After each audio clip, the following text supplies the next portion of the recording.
কোরবানির পশু যিনি জবাই করবে তাকে জবাইয়ের পারিশ্রমিক দিবেন কিনা? দিবেনই। জবাইয়ের পারিশ্রমিক দিবেন, আপনি জবাইয়ের পারিশ্রমিকটা দিবেন।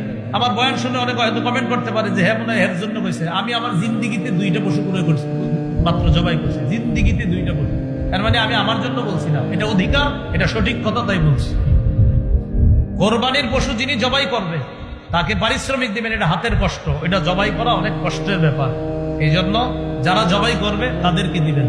আর জবাই করার পরে আপনার একদম ছোট্ট একটা নোট ওঠে, ছোট্ট 1.5-2 লাখ টাকার গরু আপনার কোন মতে হুজুর জবাই করছে যিনি কষ্ট করে, আরে আস্তে একটা নতুন 200।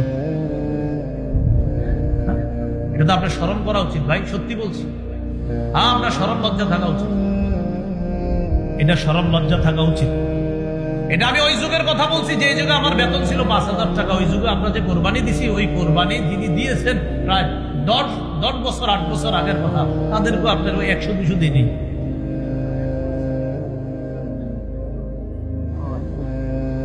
সেটা আমি জানি না। আচ্ছা, যাই হোক, আপনারা এই জায়গায় একটু মহাব্বতের ইয়া রাখেন।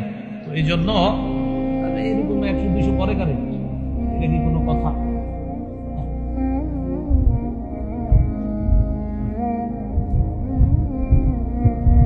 এক পশু অন্য পশুর সামনে জবাই করা এটা ঠিক না।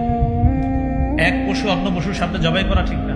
আচ্ছা ভাই, এই আগের কথা নিয়ে আপনারা কেউ বিভ্রান্তিতে যাবেন না। আপনাদের এলাকার যে নিয়ম, ওই নিয়মে আলেমদের সাথে পরামর্শ করে করবেন, তো ঝগড়ার নিকটবর্তী যেন কেউ না হয়। যে উনি কি বলে গেল, আমি আমারটা বলে গেছেন, আপনি কি এই জন্য বলে গেছি দিকে আপনি ঝগড়া করবেন এলাকায়? না, ঝগড়া করেন না। আমি সঠিক কথা বললাম, আপনি একটু ভাববেন। 1.5 লাখ-2 লাখ টাকার একটা পশু একজন জবাই করতেছে হাতের কামাই, হাতের কষ্ট করে। সেক্ষেত্রে আসলে আপনার কি করা উচিত, এটা আপনি নিজেই চিন্তা ভাবনা করুন।